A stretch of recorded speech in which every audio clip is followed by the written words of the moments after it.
नमस्कार, आप सुन रहे हैं किसान रेडियो 90.4 एफएम पर अपने दोस्त आरजे अनिल को। आपको बता दें कि बचपन सिर्फ हंसी खुशी और खेल कूद का नाम नहीं, बल्कि यह वो दौर है जब बच्चों के मन में कई भावनाएं जन्म लेती हैं। कुछ तो जाहिर हो जाती हैं और कुछ अपने अंदर ही रह जाती हैं। तो आज के समय में पढ़ाई लिखाई का दबाव, तकनीकी की दुनिया और सामाजिक माहौल का बच्चों के मानसिक सेहत पर गहरा असर पड़ रहा है। कई बार वो अपने मन की बातें तो कह पाते हैं, कई बार अपने अंदर ही वो दब जाती हैं। तो इन्हीं सारे सवालों के जवाब के लिए आज हमारे साथ मौजूद हैं DRMS हॉस्पिटल के डॉक्टर प्रमोद कुमार चौधरी जी, जिनसे हम आज बच्चों के मानसिक रोगों पर विशेष चर्चा करने वाले हैं। तो सर, इससे पहले कि हम आपसे बात करें, आपका बहुत बहुत स्वागत है हमारे इस चैनल पर। धन्यवाद। तो हम काट लेंगे। तो सर, आज हम बात करेंगे बच्चों के मानसिक बीमारियों के बारे में। तो सर, बच्चों में बहुत सारी मानसिक बीमारियां होती हैं, जैसे में बहुत सारे होंगे, तो इसके आप थोड़ा बताएं कौन कौन सी बीमारियां पाई जाती हैं।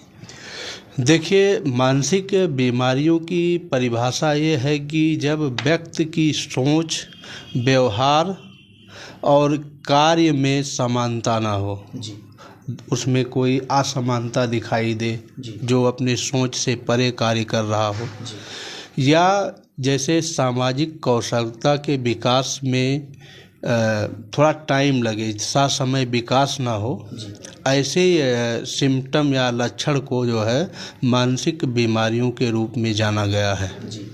जिनमें से कुछ हैं डिप्रेशन जैसे हो गया, और कुछ आता है ऑटिज्म बोलते हैं, ASD, और कुछ में जो है सक्रियता बहुत ज़्यादा रहती है, ADHD बोलते हैं, और कुछ में सिजोफ्रेनिया, जिसमें भ्रम जैसी बीमारियां होती हैं, भ्रम हो जाता है किसी चीज़ को लेकर के, और एक है लास्ट में PTSD।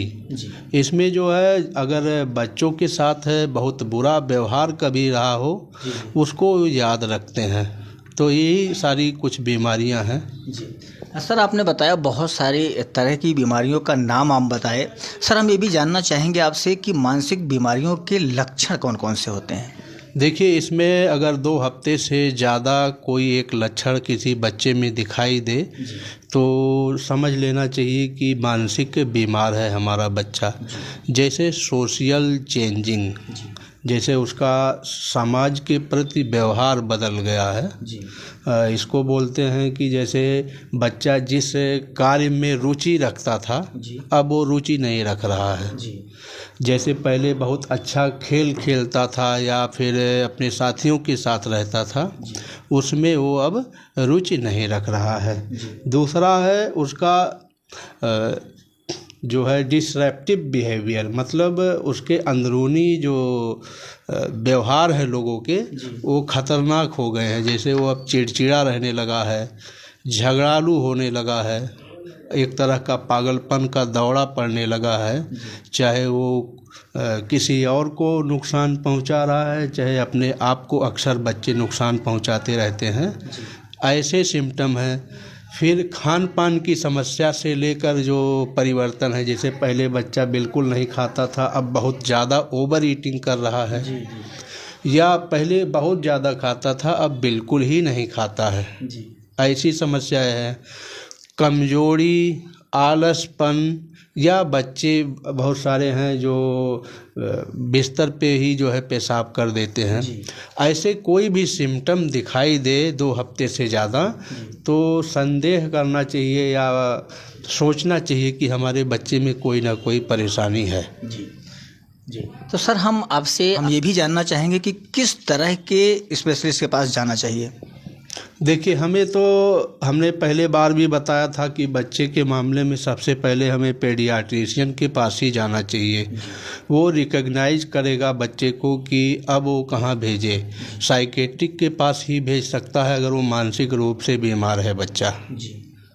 सर, हम आपसे ये भी जानना चाहेंगे कि किस तरह के इलाज आजकल संभव हैं ऐसे मानसिक रोग के बच्चों के लिए। देखिए, ये कॉम्प्लेक्स थेरेपी की चीज़ें हैं, और बच्चे को पेडियाट्रिशियन के पास तो जैसे डॉक्टर की सुविधा उपलब्ध है, मेडिसिन से ठीक करता है वो, सर्जिकल ट्रीटमेंट भी है, और आजकल रिहैबिलिटेशन सेंटर बने हुए हैं जहाँ पे स्पीच थेरेपी, CBT थेरेपी, तमाम ऐसे थेरेपी दी जाती हैं सेंटर बना करके। तो ऐसी सुविधाएं आजकल जो है उपस्थित हैं। जी सर, हम आपसे ये भी जानना चाहेंगे कि हम स्पेशलिस्ट की बात हो गई, उसके लक्षणों की बात हमने कर ली, हम जानना चाहेंगे कि इसके कारण कौन कौन से होते हैं। देखिए, पहला है आनुवांशिक कारण, जिसमें बहुत सी बीमारियां जो है एक पीढ़ी से दूसरी पीढ़ी में जाती रहती हैं। सबसे बड़ा आजकल का कारण है परिवेश, रिलेशन और रिलेशनशिप के बीच का जो माहौल है वो, और भौतिकतावाद से भरा हुआ लाइफ, जैसे टेलीविज़न, मोबाइल वगैरह ये सब। और पिछले 2-4 सालों से भी देखने को मिला है मटेरियलिज्म, यानी किस परिवार के पास सुख साधन नहीं है उनमें बच्चे या अदर लोग, नौजवान लोग भी मानसिक बीमारियों के खतरे में हैं। जी अच्छा सर, हम ये भी जानना चाहेंगे कि अभी तक तो आपने बताया कि इसके कारण क्या हैं, हम ये भी जानना आपसे चाहते हैं कि किस तरह की इसमें जांचें कराई जाती होंगी अगर ऐसी बीमारी किसी बच्चे में पाई जाती है तो। देखिए, इसके लिए विशेष कुछ खास जांच नहीं है। पेडियाट्रिशियन रिकॉग्नाइज कर देता है, फिर साइकाइट्रिक के पास ले जाते हैं तो वो समझ जाता है लक्षणों को देख करके। बट हमको जो है डायग्नोस के लिए कुछ शारीरिक जांच, ब्लड, हार्मोन, ये सब जांचें, या दिमाग में कौन सी बीमारी है इसको रूल आउट करने के लिए भी जो है CT, MRI वगैरह कराया जाना चाहिए। जी सर, आपने डायग्नोस की, बड़ी अच्छी बात कही। डायग्नोस, अगर मान लीजिए बच्चे का डायग्नोस हो गया, बीमारी पता चल गई, तो इसके अंतिम देखभाल यानी माता पिता उसको कैसे देखभाल करें जिससे इसका खतरा ना हो। देखिए, ये तो प्रॉब्लम 1-2 दिन में जाएगी नहीं, तो उस परिवार के लोगों को पेशेंस रखना, धैर्य रखना सीखना होगा, उन्हें लचीला बनना सीखना होगा। और जब आप स्पेशलिस्ट को दिखा चुके हैं तो उनसे समय समय पर ये जानकारी लेते रहना चाहिए कि हम अपने बच्चे को कैसे रेगुलेट करें, उनको कैसे सहायता दें, कैसे सब कुछ करें। ये ज़्यादा से ज़्यादा उस स्पेशलिस्ट से पूछिए, तब आपको जानकारी होगी, उस हिसाब से काम कर पाएंगे। और घर पे आप, जैसे आपकी प्रतिक्रिया है, बच्चे ने कुछ उद्दंडता किया, कुछ ऐसा जो है जो नहीं काम करना चाहिए, ऐसा चिड़चिड़ा वाला काम किया, या आपको हानि पहुंचाने की कोशिश की, या अपने आप को पहुंचाने की कोशिश की, तो आपकी प्रतिक्रिया जो है बहुत मुलायम होनी चाहिए। अब जैसे बच्चा उतना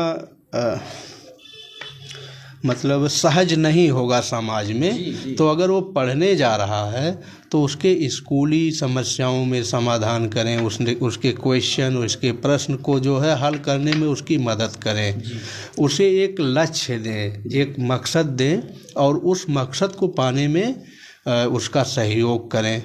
बच्चे का देखभाल करें अच्छे से, और ख़ासकर उसके खाने पीने की जो है चीज़ें हैं, अच्छी नींद लेने दें।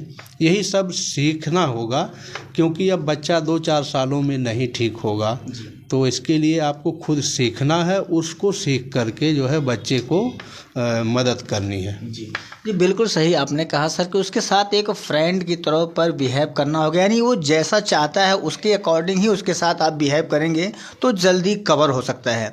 सर, बहुत सारी बातें की हमने आज, बच्चों के मानसिक रोगों पे बातें की कि इनके कारण क्या हैं, इनके लक्षण क्या हैं, कि किस प्रकार के स्पेशलिस्ट के पास जाना चाहिए और कैसी जांचें होती होंगी। आज हमने इस विषय पर बात की, लेकिन हम आपसे ये भी जानना चाहेंगे अपने श्रोताओं के लिए कि हम अगले कौन सी बीमारी पर चर्चा करेंगे अगले टर्म में। हमारे श्रोता इसका इंतज़ार भी करते हैं, तो हम ये भी जानना चाहेंगे आपसे कि अगला टर्म हमारा किस बीमारी पे होगा।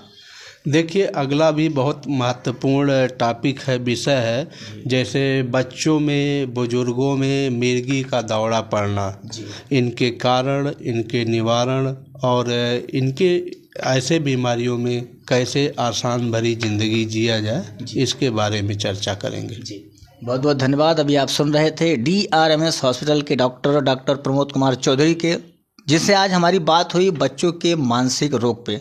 अगली टर्म की बात हमने पूछ ही लिया। आप सभी के लिए बहुत बहुत धन्यवाद, आपने किसान रेडियो को अपना अमूल्य समय दिया। जी धन्यवाद किसान रेडियो।